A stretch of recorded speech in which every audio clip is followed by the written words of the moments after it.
千日にも勝る主との一日をしたい主の愛の中でその愛歌う성경을 읽어보면 수많은 인물이 나옵니다. 그런데 그 수많은 인물 중에서 가장 부러운 사람이 누굴까요? 자, 여러분 누구라고 생각합니까? 아마 에녹이라 생각해요. 에녹은 300년 동안 하나님과 동행했다 이렇게 됐습니다. 그리고 그는 죽음을 보지 않고 하늘나라로 이렇게 들려간 사람이 바로 에녹이죠. 그래서 우리가 참된 크리스찬이라면은 누구라도 다 하나님과 동행하기를 원할 거예요. 또 그것뿐만 아니고 죽음을 보지 않고 천국 가고 싶죠. 아멘. 그래서 에녹을 부러워할 것 같습니다. 그 에녹이 왜 그럼 하나님께 사랑을 받고 들림을 받았는가? 히브리서 11장 5절에는 이렇게 적혀 있습니다. 믿음으로 에녹은 죽음을 보지 않고 옮기었으니 하나님이 저를 옮기심으로 다시 보이지 아니하니라. 저는 옮겨오기 전에 하나님을 기쁘시게 하는 자라 하는 증거를 받았느니라. 아멘. 이유는 그가 이 땅에서 신앙생활 할 때에 하나님이 기뻐하는 신앙생활을 했다는 겁니다. 그래서 하나님도 그가 너무 사랑스러워 가지고 그냥 데리고 가시다 이렇게 되어 있는 것입니다. 그래서 우리가 오늘 이 에녹의 신앙생활을 통해서 어떤 것이 바른 신앙생활인가? 우리도 하나님과 동행하기를 원합니다. 그리고 이 지금 마지막 시대라고 이야기를 하는데 예수님이 오신다면은 우리도 다 함께 에녹처럼 이 들림 받기를 주의 이름으로 축복합니다. 지난 시간에는 아벨의 예배에 대해서 함께 알아보았습니다. 하나님이 과연 기뻐하시는 예배가 어떤 예배인가 하는 것으로 은혜를 나누었습니다. 예배는 우리에게 참 대단히 중요한 것입니다. 우리가 하나님과의 관계를 특별하게 바르게 맺기 위해서 이 처음부터 예배가 있었던 것이라고 생각할 수가 있습니다. 예를 들어서 우리가 죄를 지으면은 구약시대에는 하나님과 관계가 틀어지잖아요. 그러면 이제 예배를 예물을 갖고 가서 하나님께 드려서 화해하고 그리고는 관계를 새로 맺는 겁니다. 그런 것들은 이제 예배죠. 구약시대는. 오늘날은 우리가 회개의 예배를 드림으로 다시 하나님과의 관계를 맺을 수가 있는 겁니다. 또한 우리가 감사한 일이 있으면은 하나님께 감사의 예배를 드려서 하나님과 관계를 더 깊이 만드는 것. 그래서 예배가 중요한 겁니다. 그럼 우리가 예배를 통해서 하나님과 바른 관계가 맺어지면은 우리의 일상생활에서는 어떻게 해야 되느냐 하는 이야기죠. 일상생활에서는 바로 하나님과 동행하는 겁니다. 그분과 함께 걸어가는 것이죠. 그렇게 해서 하나님을 기쁘게 하는 자들이 다 되게 하기 위해서 우리를 부른 줄 믿으시기 바랍니다. 그래서 실제로 신앙생활에 이 성부는 교회 안에서 나는 것이 아닙니다, 여러분. 나의 가정에서, 나의 직장에서, 나의 실제 생활에서 내가 하나님과 어떠한 삶을 사느냐, 여기에 진정한 성부가 달려있다는 것을 꼭 기억하시길 축복합니다. 에녹은 실질적인 이 삶에서 그가 하나님을 기쁘게 하는 증거를 받아서 그가 들림을 받은 겁니다. 그 일상생활에서 승리를 했다는 겁니다. 그러면은 에녹은 언제 어떻게 해서 하나님과 동행하고 동행을 결심하고 그렇게 동행하게 되었는가 하는 것을 보겠습니다. 에녹은 예언자였습니다. 예언자의 역할은 하나님의 계시를 받아서 백성들에게 전하는 역할을 하는 것이 예언자입니다. 그런데 에녹이 어느 날 하나님의 대심판에 대한 이 계시를 받은 거예요. 하나님의 대심판에 대해서. 그거 한번 보겠습니다. 유다서 1장 14절부터 16절까지 보겠습니다. 아담의 7세 손 에녹이 사람들에게 대하여도 예언하여 이르되 보라 주께서 그 수만의 거룩한 자와 함께 임하셨나니 이는 뭇 사람을 심판하사 모든 경건치 않은 자의 경건치 않게 행한 모든 경건치 않은 일과 또 경건치 않은 죄인의 죽게 거스려 한 모든 강팍한 말을 인하여 저희를 정죄하려 하심이라 하였느니라. 16절. 이 사람들은 원망하는 자며 불만을 토하는 자며 그 정욕대로 행하는 자라. 그 입으로 자랑하는 말을 내며 이를 위하여 아첨하느니라. 아멘. 어느 날 하나님께 계시를 받았는데 수많은 성도들과 함께 예수님이 이 땅에 오셔서 대심판이 일어난 겁니다. 그것의 내용도 정확하게 적혀 있습니다. 모든 사람들의 경건치 않게 한 모든 행동에 대해서, 또 불손하게 말한 모든 말에 대해서 심판을 한다는 그 계시를 받게 된 겁니다. 그리고는 이 에녹이, 사실은 에녹도 이 계시를 받았을 때 제 생각에는 큰 쇼크를 받았지 않느냐, 이런 생각이 듭니다. 그래서 에녹이, 야, 내가 이러다가는 나도 심판을 받을 수가 있어. 그래서 어느 날 에녹이 굳게 결심을 한 겁니다. 내가 이제는 하나님의 말씀대로, 뜻대로 살아가야 되겠다. 그리고는 그날부터 에녹이 마음을 바꾸고 하나님과 동행하는 삶을 300년간 살았다, 이렇게 볼 수가 있는 겁니다. 그래서 오늘 먼저 우리가 생각하는 것은 하나님과 함께 동행하는 것을 우리도 결단하고 실천을 해야 됩니다. 실천을. 왜냐하면 에녹이 처음부터 하나님과 동행한 것이 아니었기 때문에 그렇습니다.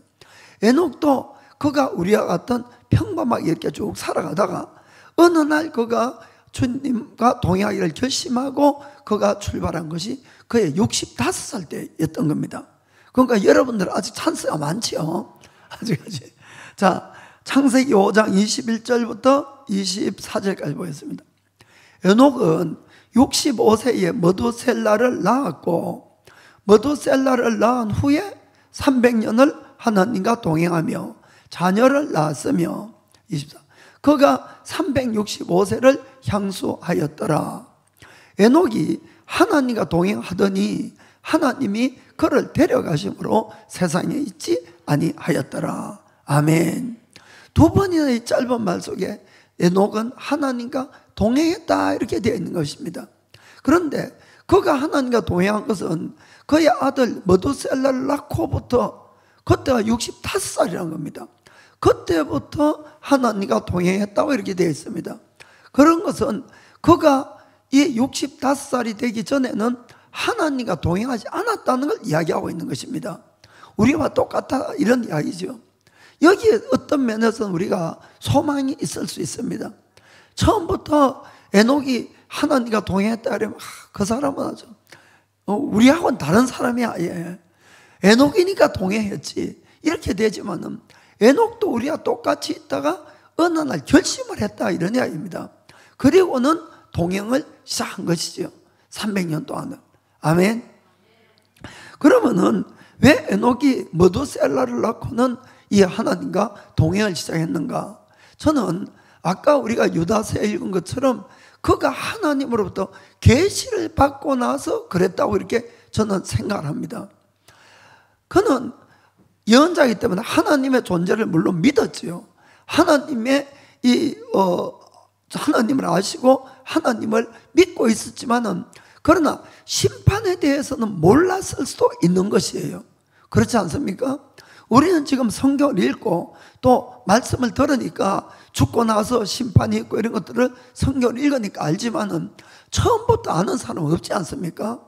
그러니까 에녹도 하나님은 알았지만은 하나님이 모든 사람을 다 심판하고, 하나님이 우리가 말하는 못된 말, 또 경건하지 못한 말, 모든 행위, 이런 것까지 하나하나 다 심판한다는 것은 그가 꿈에도 생각을 못했을 수도 있다는 겁니다. 그런데 그 계시를 받으니까 에녹의 마음속으로 생각한 것이에요. 자기도 이러다 보니까 이런 말, 저런 말, 이런 행동, 저런 행동이 마음에 걸렸다는 겁니다. 결국 그때까지는 주님과 동행하지 않았다는 것이죠. 그래서 그가 그 계시를 받고는 그가 내가 이래서는 안 되겠다, 하나님은 반드시 심판할 것이 분명하고 내가 이러다가는 하나님의 또 심판이 걸려서 나도 멸망하면 안 된다, 이 생각을 하고 그가 결심한 것이 바로 65살이었다 하는 것입니다. 그리고 그때부터 하나님과 동행했다고 성경은 말씀하는 것입니다. 그래서 에녹이 내가 앞으로는 절대로 하나님의 심판의 그날에 심판받을 만한 그런 말이나 행동이나 이것은 다 버리겠다. 이것이 바로 동의입니다, 여러분. 주님과 동의하는 것. 왜 이렇게 생각하는가 하면은 그 아들의 이름을 봐서 이렇게 추론할 수 있다고 알 수가 있는 겁니다. 그 아들 이름을 뭐라고 지었다 그랬죠? 머두셀라 그랬죠. 머두셀라. 이 머두셀라라는 원래의 뜻은 창을 던지는 사람, 이런 뜻이에요. 창을 던지는 사람. 그런데 그 뜻의 이면에는 통상적으로 그가 죽으면은 심판이 온다, 이런 뜻도 있습니다. 뭐 스토리가 좀 기니까 그냥 이렇게 설명할게요. 그래서 그가 죽으면 심판이 온다는 이름을, 하나님의 심판이 들어간 이름을 자기 아들에게 일부러 붙인 거예요. 저는 이렇게 생각을 합니다. 이 에녹은 이 하나님의 심판을 잊어버리지 않으려고 아들에게 그 이름을 붙이지 않았냐 하는 그런 생각이 듭니다. 에녹도 사람이니까 살다 보면은 감정적인 그런 이 말 생길 때가 얼마나 많이 있겠습니까? 그리고는 불평불만도 있을 거고, 또 피곤해질 때도 있을 거고, 때로는 여러 죄의 유혹도 있을 것이고, 늘 죄와 유혹과 싸우는 것이 우리 인생인데 에녹도 똑같았을 것입니다. 그러나 에녹이 그런 것을 이기기 위해서 아들 이름에, 아들에게 이 심판의, 하나님의 심판의 이름을 붙여놓고 자기가 흔들릴 때마다 이 아들을 보면서, 맞아, 반드시 하나님의 심판은 있어, 이것을 자꾸 상기했다, 이런 이야기입니다.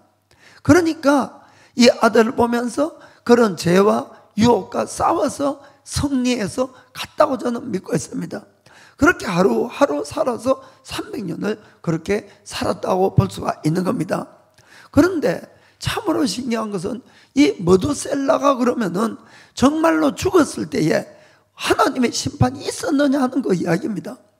실질적으로 이 머두셀라가 죽는 그날, 죽었는 그 해에 하나님의 놀라운 대심판이 있었습니다. 그것이 바로 노아의 홍수였어요. 노아의 홍수. 노아의 홍수는 우리가 아는 것처럼 노아가 600살 때 되는 해에 홍수가 일어납니다. 한번 읽어보겠어요. 창세기 7장 11절 12절입니다. 노아가 600세 되던 해 2월 곧 그달 17일이라 그날에 큰 기쁨의 샘들이 터지며 하늘의 창들이 열려서 40주야를 비가 땅에 쏟아졌더라. 아멘. 이 노아는 머두셀라의 손자입니다. 손자. 그러면은 머두셀라하고 나이 차이가 얼마나 나는가 하면은 이 머두셀라가 노아의 아버지 라멕을 낳은 나이가, 자, 성경에 창세기 5장 25절 보니까 머두셀라는 187세에 라멕을 낳았고, 그러니까 187살. 그 다음에 이 라멕이 노아를 낳은 것이 창세기 5장 28절 29절 보면은 라멕이 182세에 아들을 낳고 이름을 노아라 했다, 이렇게 되어 있습니다. 그러면은 이 라멕하고 노아하고 이 머두셀라하고 노아하고 나이 차는 369살인데 잘 모르겠죠. 표를 만들, 표를. 표. 자, 머두셀라가 이 라멕을 낳은 나이가 187. 그 다음에 라멕이 노아를 낳은 나이가 182.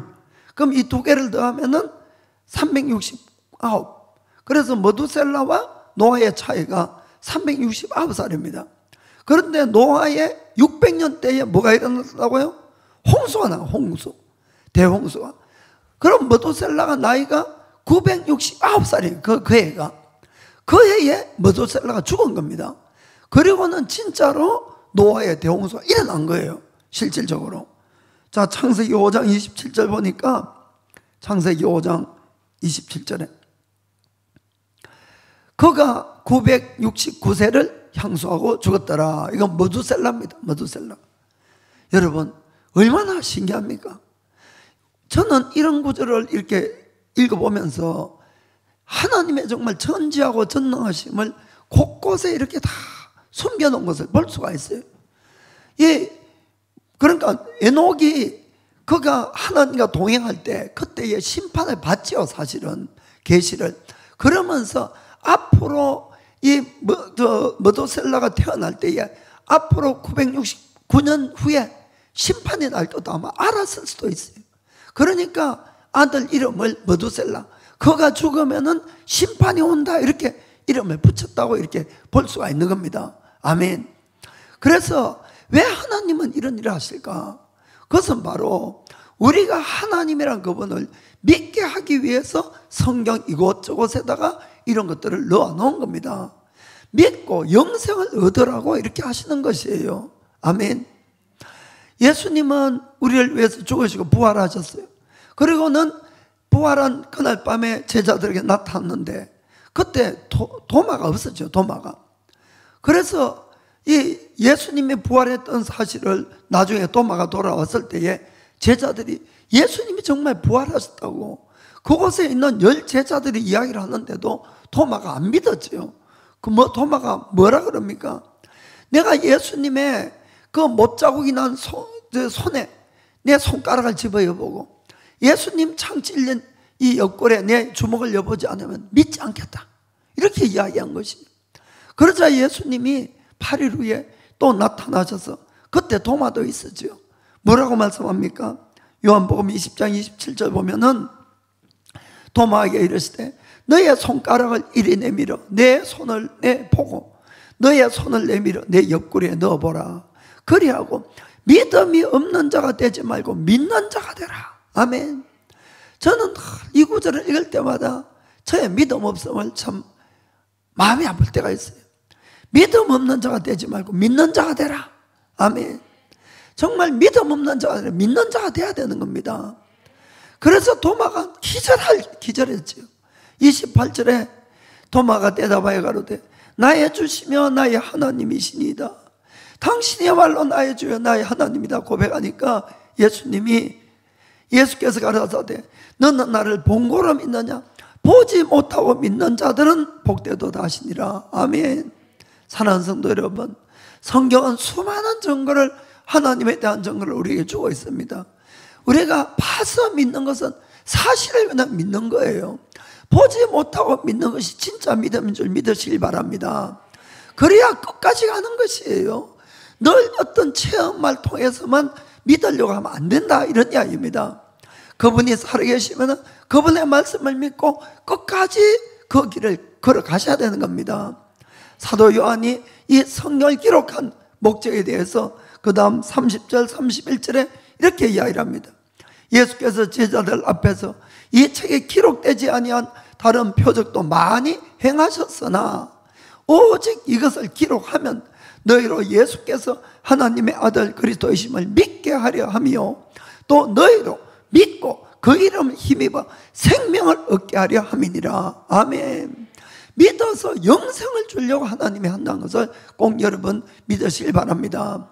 정말 믿음 없는 자가 되지 말고 꼭 믿는 자가 되기를 주의 이름으로 축복합니다. 그래서 오늘 우리가 서로 알기를, 은혜를 나누기를 원하는 것은 늘 나를 돌아봐야 됩니다. 여러분, 신앙생활은 늘 나를 돌아봐서 혹시 나에게도 하나님의 심판의 날에 지적을 받고 책벌을 받을 그런 것들이 있다면 그걸 버리셔야 된다는 겁니다. 그걸 버리고 이제는 바른 신앙생활을 하겠다고 굳은 결심을 하고 실제로 실행을 해야만이 우리가 주님과 동행도 할 수 있고 천국도 문제없이 들어갈 수 있다는 것을 꼭 믿기를 주님으로 축복합니다. 오늘날 정말 죄가 넘치는 그런 세상입니다. 그래서 세상 사람들도 이제 세상이 다 끝났는 모양이다, 이런 이야기를 하기 때문에 우리는 언제 예수님이 오실지 모르는 그런 세대에 지금 살고 있다고 해도 과언이 아니라는 겁니다. 우리가 예수를 믿는 우리 모두는 예수님이 오시는 그때에 휴거가 일어난다는 것을 다 알고 있어요. 다 믿고 있어요. 그리고 누구라도 휴거되기를 간절하게 사모하고 원하고 있습니다. 그런 사랑하는 성도 여러분, 내가 휴거를 알고 있다고, 믿고 있다고, 소원한다고 휴거되는 것이 아니라는 걸 아시길 바랍니다. 내가 알아서 되는 것이 아니에요. 내가 휴거라는 것을 몰라도 에녹처럼 하나님과 동행하고 있다면 반드시 휴거가 된다는 겁니다. 그런 축복이 있기를 주님으로 축복합니다. 그래서 이 사도 바울도 이 휴거에 대한 이야기를 하면서 너희가 휴거가 반드시 일어나니까 이런 말들로 서로 위로하고 서로 격려해서 바른 신앙생활을 하라고 이렇게 이야기하고 있는 겁니다. 자, 데살로니가전서 4장 16부터 18까지. 주께서 호령과 천사장의 소리와 하나님의 나팔로 친히 하늘로 쫓아 강림하시리니 그리스도 안에서 죽은 자들이 먼저 일어나고 그 후에 우리 살아남은 자도 저희와 함께 구름 속으로 끌려올라 공중에서 주를 영접하게 하시리니 그리하여 우리가 항상 주와 함께 있으리라. 아멘. 자, 주님이 오시는 그때에 죽은 자가 먼저 살아난다고 그랬어요. 살아있는 모든 우리들도 순식간에 몸이 변해서 주님을 영접하러 하늘로 올라간다 이렇게 되어 있습니다. 그리고 영원히 주님과 함께 산다 이렇게 되어 있죠. 그래서 18절에 바울은 그러므로 이 여러 말로 서로 위로해라. 아멘. 그래서 이것은 분명한 사실로 이것이 일어나니까 너가 격려해서 믿음에서 떨어지지 않도록, 죄에 빠지지 않도록 이렇게 하라고 말씀하고 있는 겁니다. 그런데 참 안타까운 것은 정말 이런 말씀을 드려도 진짜로 내가 변해야 되겠다 이렇게 결심하고 실제로 실행한 사람이 참 적다 이런 이야기입니다. 어떤 사람들은 어떤 설교를 들어도 전혀 막 결심도 안 한 사람도 있어요.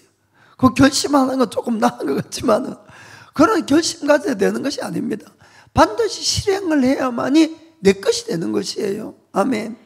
그리고 또 안타까운 것은 뭔가 하면은 어떤 분은 결심하고 실행하는데 또 중간에 자꾸 그만둔다 이런 이야기입니다. 중간에. 그러면 점점 더 힘들어지는 겁니다.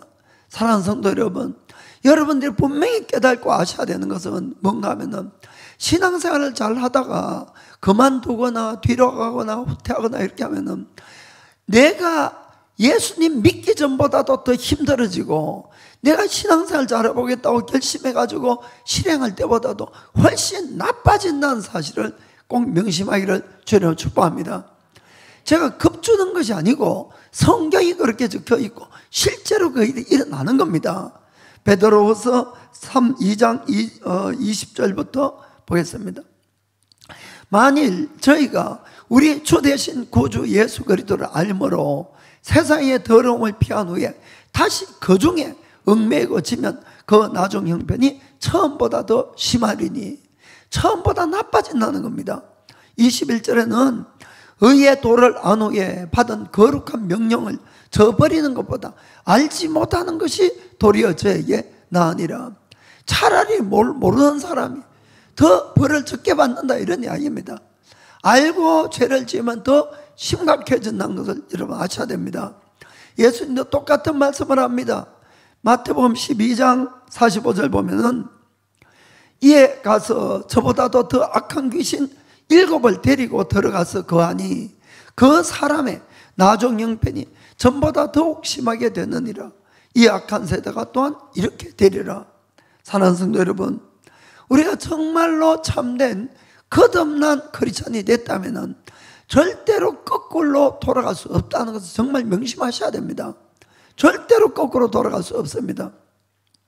우리가 어떠한 일이 있어도 정말 말씀대로 사셔야 됩니다. 여러분들이 말씀대로 계속 살면은 그것이 하나님과 동행하는 것이에요. 하나님과. 그렇게 하면은 하나님이 우리의 보호자가 되시고 우리를 지켜주시고 도와주시기 때문에 아무리 어려운 일이 있어도 반드시 승리할 수가 있는 겁니다. 반드시 더 나아질 수가 있다는 걸 꼭 믿으셔야 됩니다. 그러니까 믿음으로 이 길을 가는 것이에요. 자꾸 현실을 보고 도망가는 것이 아니고 우리가 어떠한 이유에서라도 만약에 우리가 그것을 그만두거나 믿음이 뒤로 물러가거나 이렇게 되면은 믿기 전보다도 훨씬 다 나빠지는 겁니다. 나빠지는 것이에요. 그런데 이런 사실이 성경에도 기록되어 있음에도 불구하고 내가 잘 믿다가 거꾸로 가서 힘들고 어려운 일이 당하면은 보통 뭐라고 이야기를 합니까? 그래도 예수님 내가 오랫동안 믿어왔잖아요.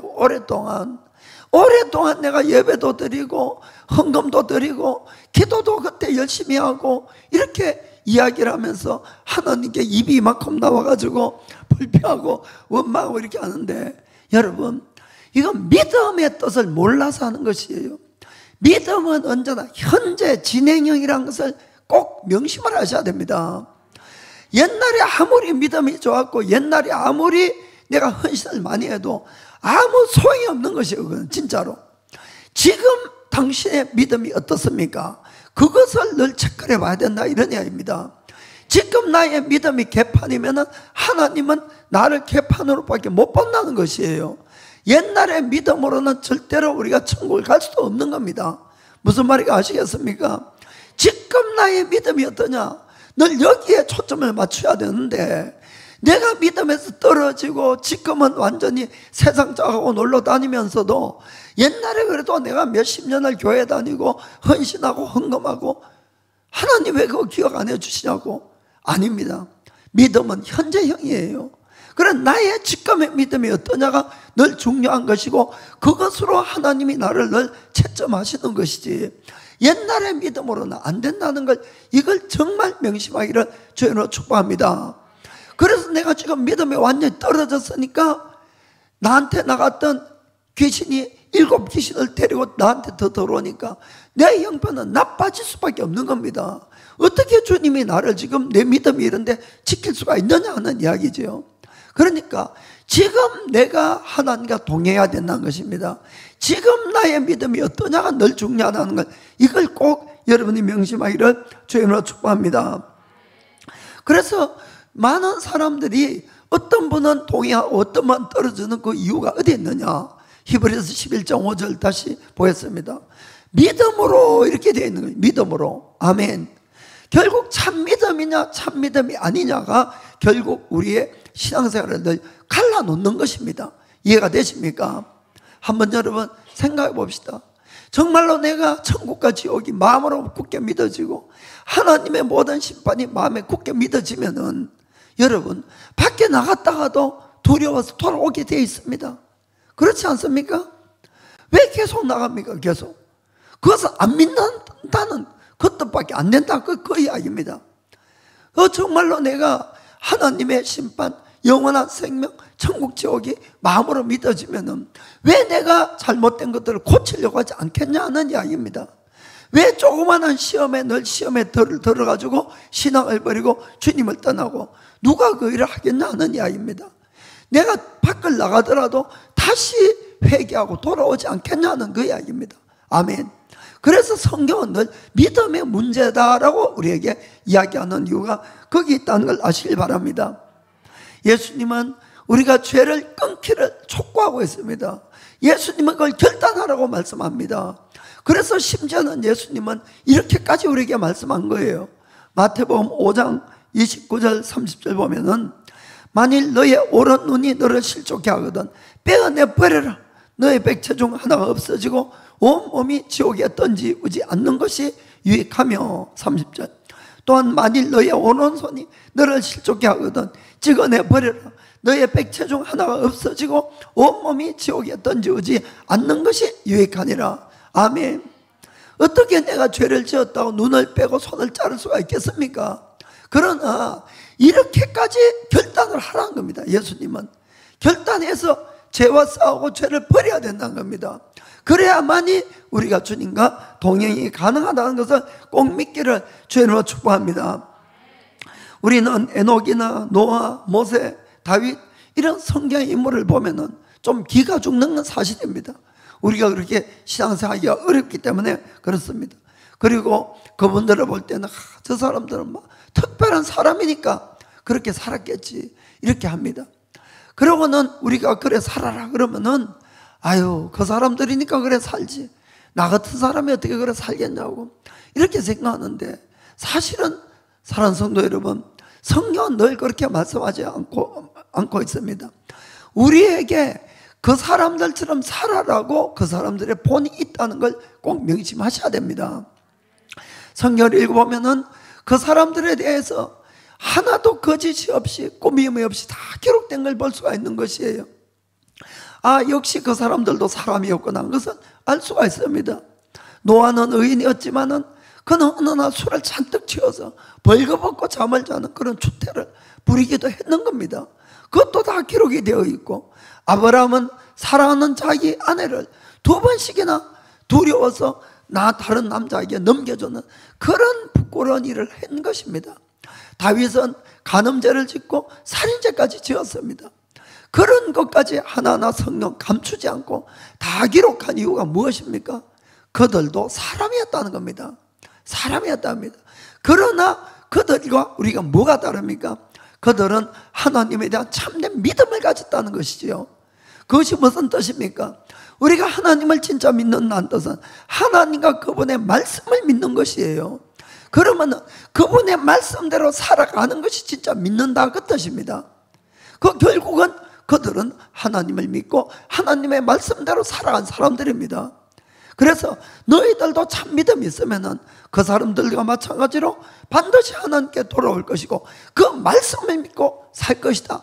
이것을 우리에게 강조가 있다는 것을 믿기를 주의 이름으로 축복합니다. 구약 성경에는 우리가 에녹 말고도 또 이 죽지 않고 들림받은 사람이 있지요. 누굽니까? 엘리야. 예, 엘리야 맞습니다. 엘리야도 참 대단한 하나님의 사람이었습니다. 그가 기도하니까 3년 반 하늘에 비가 오지 않았어요. 또 기도하니까 그 하늘문이 닫혔던 것이 열리고 비가 내린 정말 대단한 사람이었죠. 우리가 비유해보면 세상 말로 완전 신급이에요. 신급. 하나님 같은 그런 존재. 그러니까 비교가 안 됩니다. 비교가. 그런데도 성경은 엘리야에 대해서 어떻게 우리에게 소개를 하느냐 이렇게 되어 있습니다. 야고보서 5장 17절 엘리야는 우리와 성정이 같은 사람이로되. 아멘. 저는 참 이런 구절이 좋습니다.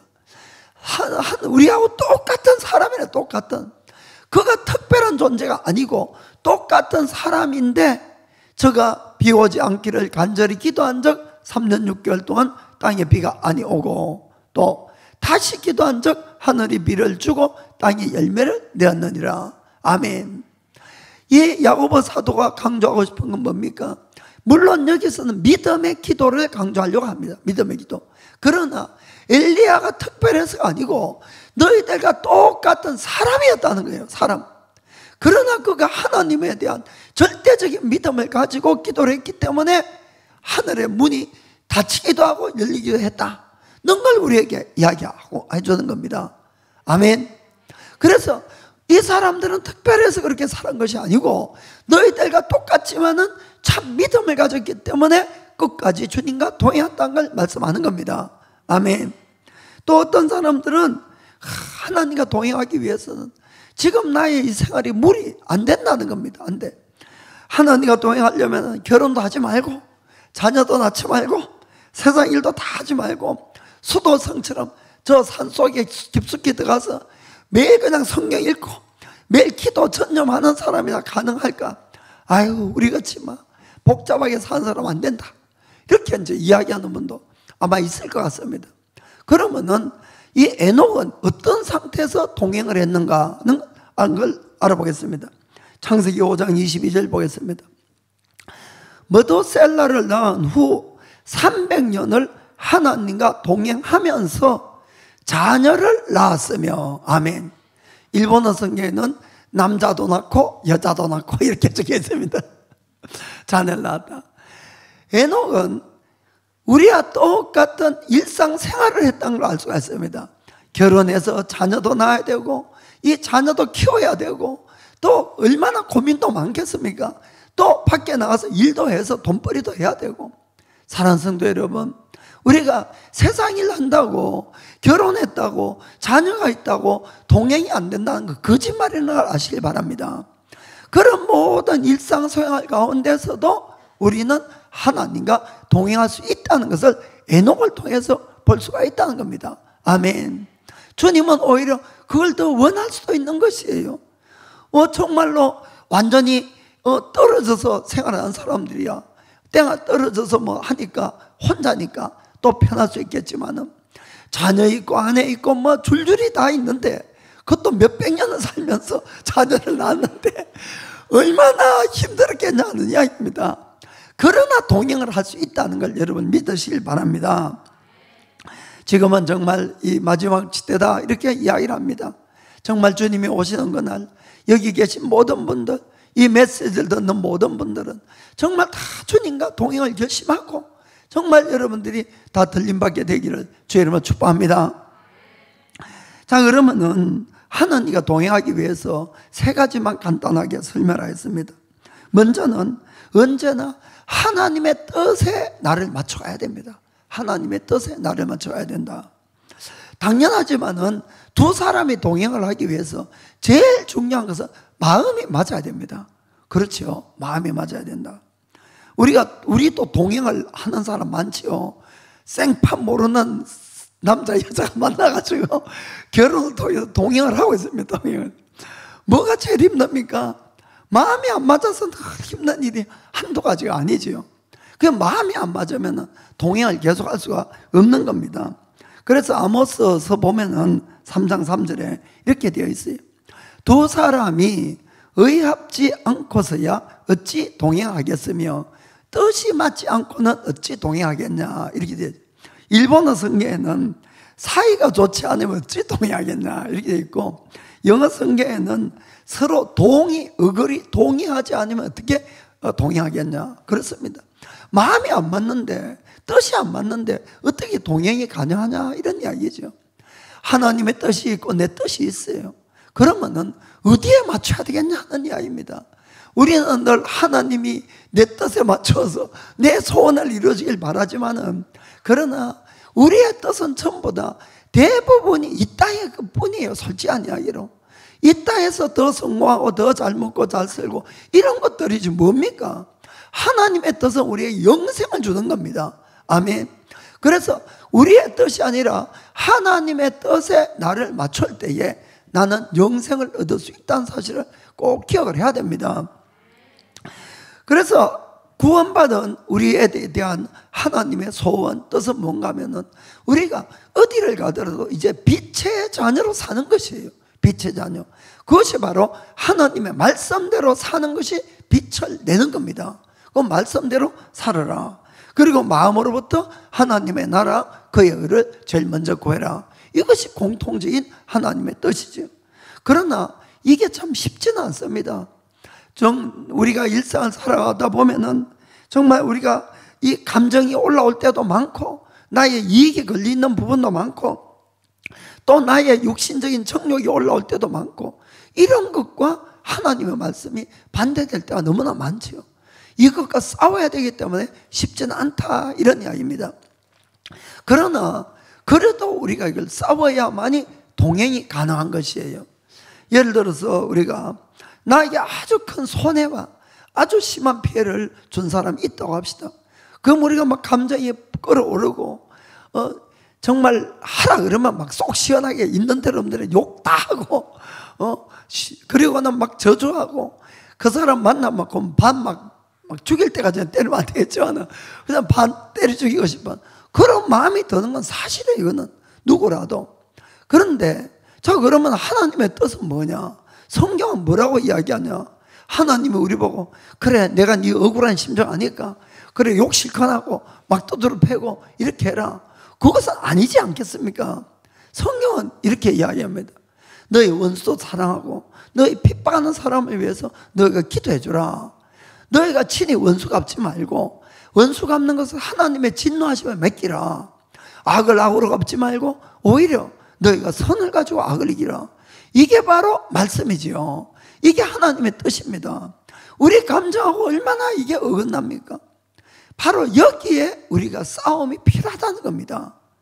나의 이런 감정과 나와의 싸움이 무슨 싸움? 말씀의 싸움. 그 말씀이 지난번에 금요일 이야기한 것이 로고스예요. 로고스. 그런 말씀들이 하나님의 뜻입니다.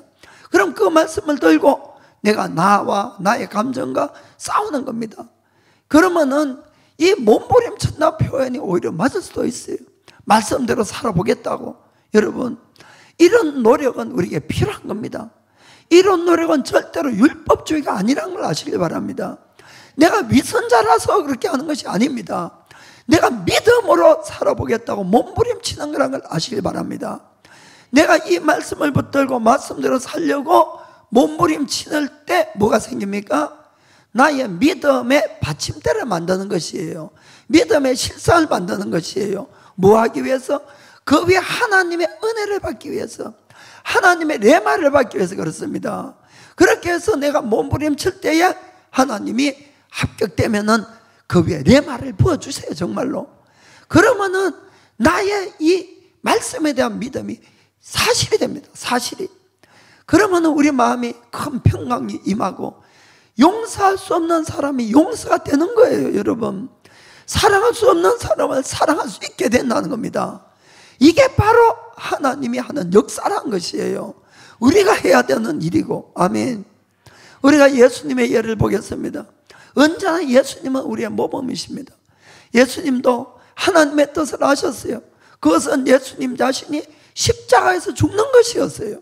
그것이 아버지의 뜻입니다. 그러나 예수님은 그 십자가를 앞두고 너무너무 힘들어 하셨어요. 심지어 내가 너무 슬퍼서 죽을 지경이라고 이렇게까지 고백할 정도로 아버지의 뜻은 알지만은 나의 육신이 못 따라간다, 그 뜻입니다. 이해가 되십니까? 그래서 예수님이 마태복음 26장 38절에 이렇게 말씀합니다. 이에 말씀하시되 내 마음이 심히 고민하여 죽게 되었으니 너희는 여기 머물러 나와 함께 깨어 있으라 하시고, 심지어는 예수님이 얼마나 힘들었으면 이 도망갈 거 뻔히 다 알면서도 그 제자들 보고 나 좀 왜 기도해달라 이렇게 말씀하신 겁니다. 그리고는 예수님도 주의 말씀을 붙들고 기도합니다. 39절에 조금 나아가서 얼굴을 땅에 대시고 엎드려 기도하여 가로되 내 아버지여, 만일 할만하시거든 이 잔을 내게서 지나가게 하옵소서. 그러나 나의 원대로 마옵시고 아버지의 원대로 하옵소서 하시고. 아멘. 여러분, 예수님은 우리와 똑같이 육신을 입고 이 땅에 오셨기 때문에 마찬가지로 육신에 대한 이 아픔이나 갈등이 있었다는 겁니다. 없었던 것이 아니고.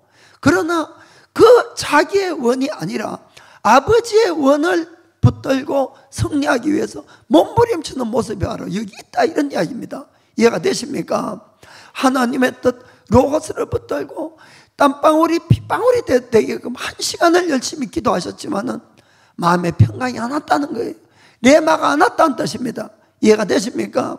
그래서 두 번째 다시 열심히 땀방울이 핏방울이 되도록 또 1시간씩이나 기초님이 기도했지만 그래도 평강이 안 오신 거예요. 그래서 또 세 번째 나아가서 동일한 말로 땀방울이 핏방울이 되도록 열심히 기도를 하셨습니다. 그때 아버지로부터 레마가 온 것이에요. 아멘.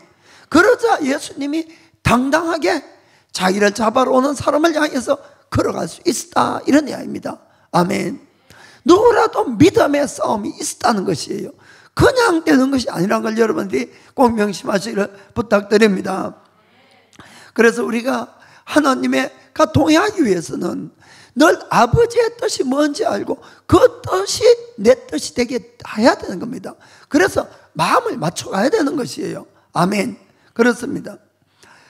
그리고 여러분들에게 제가 분명히 말씀드릴 수 있는 것은 하나님이 여기 계신 한 사람 한 사람에 대한 계획, 그 뜻 인도하시면 여러분이 지금 가지고 있는 계획이나 뜻이나 여러분이 가고자 하는 그 방법 길보다도 100배나 더 여러분들에게 이익이 된다는 걸 명심하기를 주를 축복합니다. 여러분, 이건 정말로 중요한 사실입니다.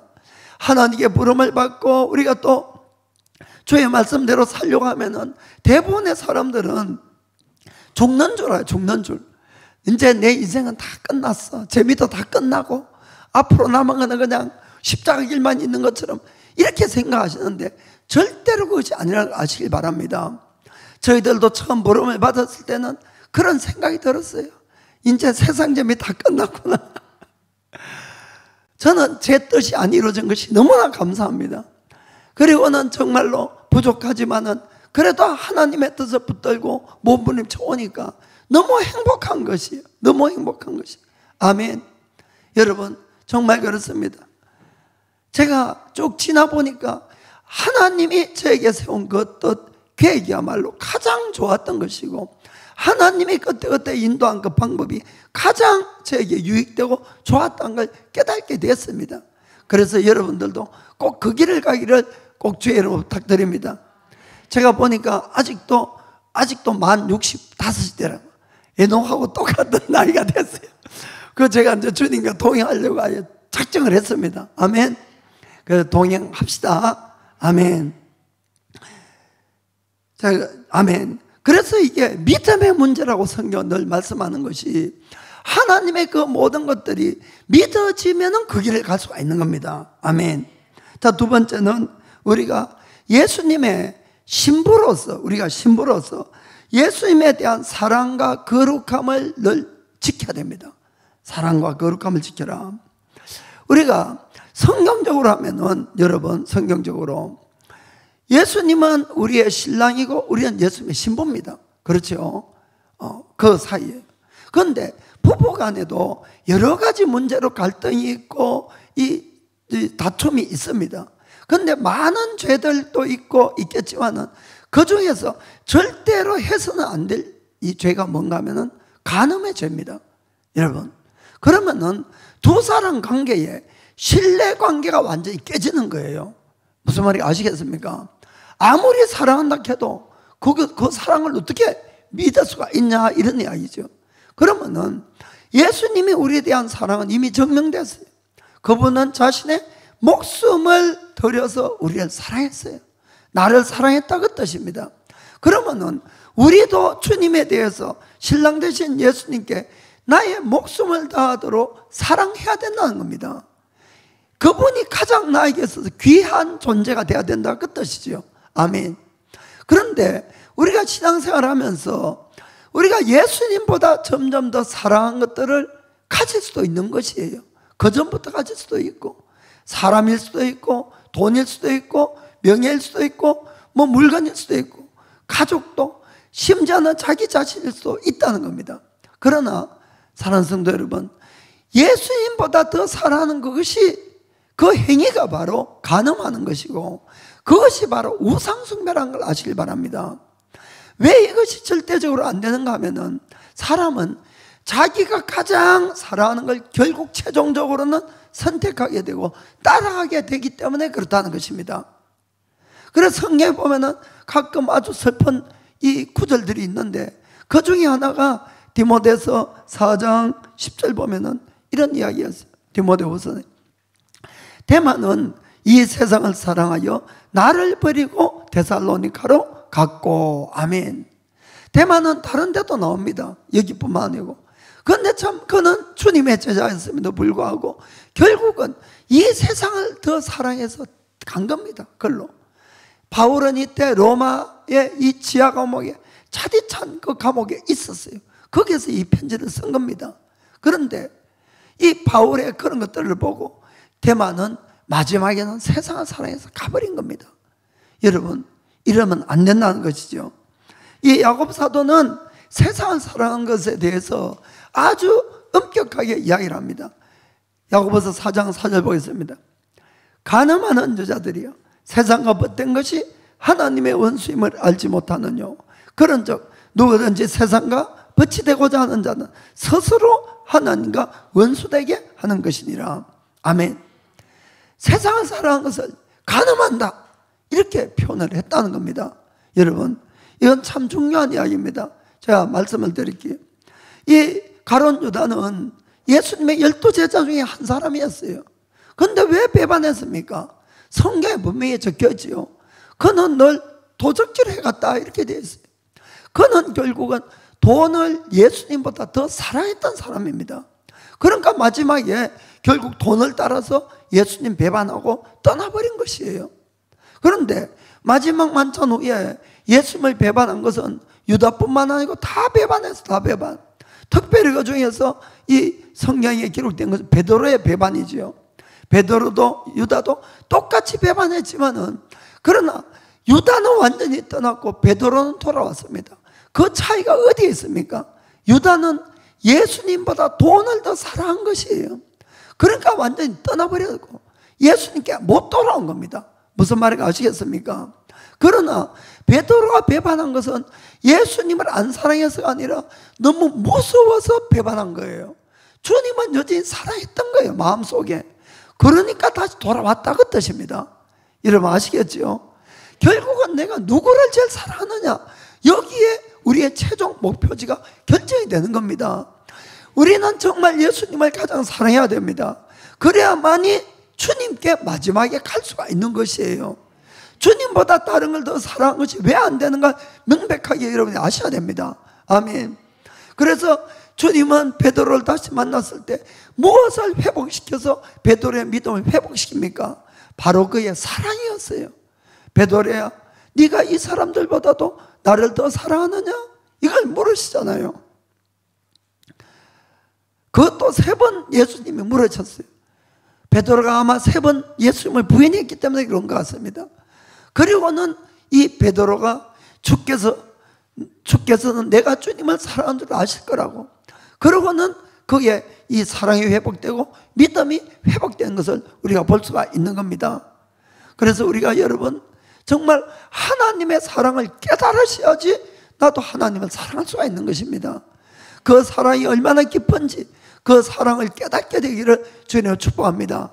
그리고 무엇보다도 주님을 사랑하는 것, 이게 신앙생활을 가장 잘할 수 있는 비결이고 계속할 수 있는 비결임을 믿기를 주님을 축복합니다.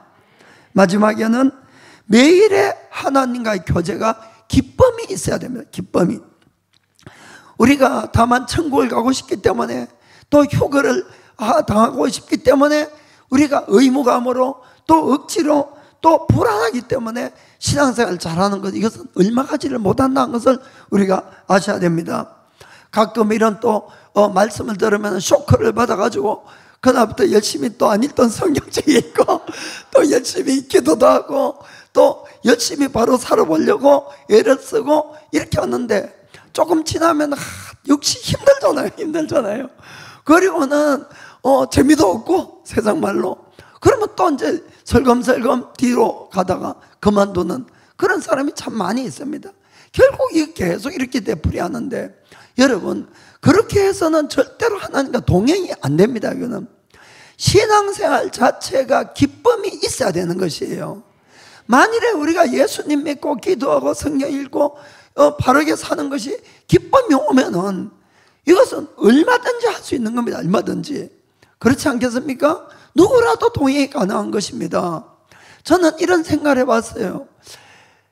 이 하나님과 동행하는 건 좋은데 동행은 하나님과 뜻에 따라서 같이 사는 걸 이야기하지 않습니까?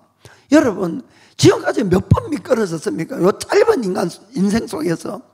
에녹은 300년을 살아, 300년을. 여러분, 몇십 년도 안 되는 이 신앙생활에도 몇 번씩 미끄러지는데 300년을 어떻게 동행할 수가 있겠습니까, 여러분? 다만 300년을 부러워할 것이 아니고 나의 믿음으로는 차라리 짧게 사는 게 낫겠다. 나의 믿음으로는 짧게 살면 그래도 그 몇십 년을 동행하다가 가겠는데 여러분, 그런 생각까지 들 때가 있다는 겁니다. 무슨 말인지 아시겠죠? 그러니까 신앙생활에는 다른 것보다도 주님과의 만남의 기쁨이 있어야 돼요, 여러분. 신앙생활 자체에. 제가 자꾸 딴 이야기가 나오려고 해서 빨리 끝내야 되겠는데 여러분들이 바로 살면 바로 사는 데에 따른 기쁨이 오게 돼 있어요. 반드시 이거는. 만약에 이 하나님과의 교제가 너무 힘들었다면 에녹은 300년간 죽었을 것 같아요. 그러나 그렇지 않았다는 걸 아시길 바랍니다. 그래서 사도 요한은 하나님과 교제에 대해서 이런 고백을 합니다. 자, 요한일서 1장 3절 4절. 우리가 보고 들은 바를 너희에게도 전함은 너희로 우리와 사귐이 있게 하려니니. 신앙생활은 여러분 사귐이에요. 사귐, 교제. 그것도 우리의 사귐은 아버지와 그 아들 예수 그리스도와 함께함이니. 아멘. 그래서 하나님과의 사귐이 바로 신앙생활이다. 그리고는 그 사귐에 대해서 4절에 우리가 이것을 쓰는 것은 우리의 기쁨이 충만하게 하려 함이로다. 아멘. 앞에 있는 우리는 요한과 성경을 쓴 사람을 이야기를 하고 4절에 있는 우리, 그 뒷부분에 있는 우리의 기쁨이 가는 우리는 요한 플러스 우리 모두를 이야기하는 겁니다. 결국 이 성경을 써놓은 것은 우리 모두의 이 사귐이 기쁨이 있게 하려고 썼다는 거예요. 아멘. 그러니까 여러분들이 아직까지 그 기쁨을 맛보지 못했다면 기쁨이 있다는 걸 믿으시고 먼저 있으니까, 그리고 그 기쁨을 맛봐야 됩니다. 그래서 하나님의 선하심을 맛보아 알 것이니라 이렇게 말씀하는 겁니다. 그렇게 돼서 우리 마음속에 하나님과의 교제가 기쁨이 생기면은 그때부터는 어렵지 않는 것이에요. 절대로. 오히려 더 기쁨이 충만한 생활이 바로 신앙생활이 될 줄 믿으시길 바랍니다. 그렇게 해서 우리가 결단하시고 그 기쁨을 통해서 또 주님을 사랑해서 우리가 주님과 동행하면서 정말로 우리가 마지막이 어떻게 될지 모르지만은 혹 우리가 살아있을 때 주님 오시면은 다 들림받게 되기를 예수님의 이름으로 축복합니다. 자, 기도하겠습니다. ただ一つ願うことは麗しき主見つめその愛歌うおなる主その御顔仰ぎ